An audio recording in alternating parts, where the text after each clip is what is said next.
என் நடு வீட்டுல காலெடுத்து எடுத்து வச்சாலோ அன்னைக்கே போன ஊத்துருக்கணுமே. அவ்வளவு செல்லுவம் பொண்ணு சேர்ந்துக்கிறா. அன்னைக்கு ஆரம்பிச்சது அந்த கூத்து தொழில். ஏய், நான் சொல்வது கருவே உருவாகி கத்திரிக்காய் 2 ரூபாய்க்கு ஆகி என்ன கத்திரிக்காய் 2 ரூபாய்க்கு தோல் மேலும் தான் கம்மி இருப்பான்.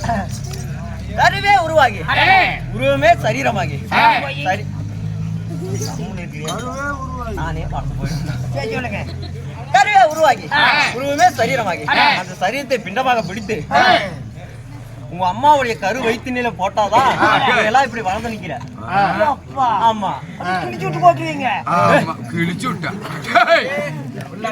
போட மாட்டோம்பா. அந்த பையினிலே போடுவேன். கருப்பை. என்ன பையி? கருப்பை. இல்ல வயிறு பையா? இல்ல சாக்கு பை. சாக்கு பை இல்ல, ஒண்ணும் இல்ல, கர்ப்பப்பை. அட கருப்பை. நீங்க இல்லைன்னா குழந்தைய உருவாகாது.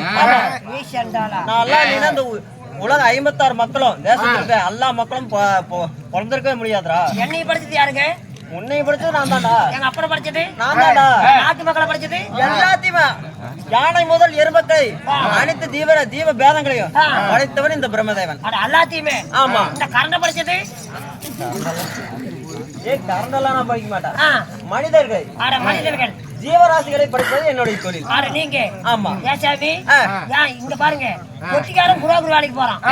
பொட்டிக்காரன் கிட்ட ஒரு 25,000 பணம் கொடுத்து நான் கொண்டு போய் கல்யாணம் பண்றதுக்கு அவங்ககிட்ட பொண்ணை காப்பிச்சு படாத பாடுபட்டு கல்யாணம் பண்ணி கொள்ளக்காரன் அவங்க பொட்டாட்டி கொண்டாந்து விட்டுட்டு போய் கொள்ளக்காரன் பட்டி கொள்ள பிடிச்சி ஒவ்வொருத்தக்கா போயிருப்பான். அப்படி அல்லப்பா, நான் சொல்லுவது அது அல்ல. அந்த பிண்டமாகப்பட்டது நான் பிடித்தால் மட்டுமே உலக 56 மக்களும் பிறப்பார்கள். நீங்க இல்லைன்னா குழந்தை பிறக்காது. ஆமா.